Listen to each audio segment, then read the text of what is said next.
appels de détresse lancés à un professionnel ou des menaces sérieuses. En tout cas, on veut l'accuser d'avoir proféré des menaces de mort. Salle d'audience 5.07, Palais de justice de Montréal. Normand Murphy, le numéro 13 sur la liste, devait comparaître devant le juge ce matin pour savoir s'il serait remis en liberté.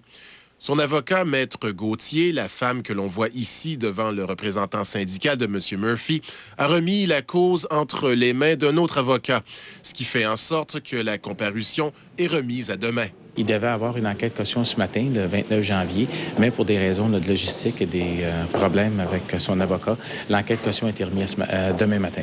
Le tout débute le 21 janvier dernier. M. Murphy, professeur de philosophie au Collège Bois de Boulogne, appelle son psychiatre à l'hôpital Notre-Dame. Il lui confie son projet d'abattre beaucoup de personnes au collège.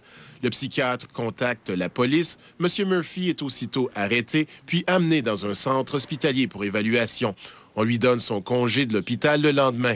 On a quand même poursuivi nos démarches et notre enquête avec les personnes du cégep. Et puis, suite aux éléments nouveaux qu'on a eus à ce moment-là, on a procédé à l'arrestation de l'homme le 25 janvier dernier et devrait être accusé d'avoir proféré des menaces de mort à l'endroit de ses collègues au cégep. C'est les policiers qui sont venus nous mettre au courant de la situation. C'est vraiment par les policiers qu'on a été au courant de toutes des menaces de la situation de M. Murphy. Au collège, rien ne semblait présager un tel comportement de la part du professeur de philosophie. Surtout que M. Murphy est en congé de maladie et n'enseigne aucun cours cette session-ci. M. Murphy actuellement est en congé de maladie. Depuis le début de la session, il est remplacé dans ses cours de philosophie par un autre enseignant. Mais il n'est absolument pas suspendu du collège, non. En attendant, l'investigation policière se poursuit et Normand Murphy comparaîtra pour son enquête sous caution demain. Russell Ducasse, TQS, à Montréal. La maison d'hébergement pour femmes victimes de violences Coup d'aile à Saint-Jean-sur-Richelieu a rouvert ses portes ce soir dans de nouveaux locaux et ça s'appelle maintenant la maison Ina. C'est un événement important parce que c'est cette maison-là qui avait fermé ses portes après le meurtre d'une de ses résidentes le 10 juin 1999. Son mari l'avait tuée dans l'établissement. Puisse identifier l'adresse de cette nouvelle résidence. On compte maintenant beaucoup sur le soutien de la communauté.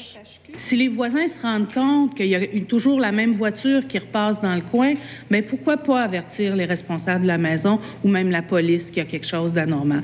Une étude du Centre de criminologie de l'Université de Montréal a démontré qu'entre 100 000 et 190 000 femmes au Québec auraient eu l'an passé des raisons de porter plainte. 12 000 ont choisi de le faire cette année. C'est en dehors de nos maisons que les femmes meurent. C'est chez elles, c'est dans la rue, c'est dans le stationnement de leur building. Alors, c'est pour ça que Pascal Bouchard, TQS, Montréal. On peut tenter de sécuriser.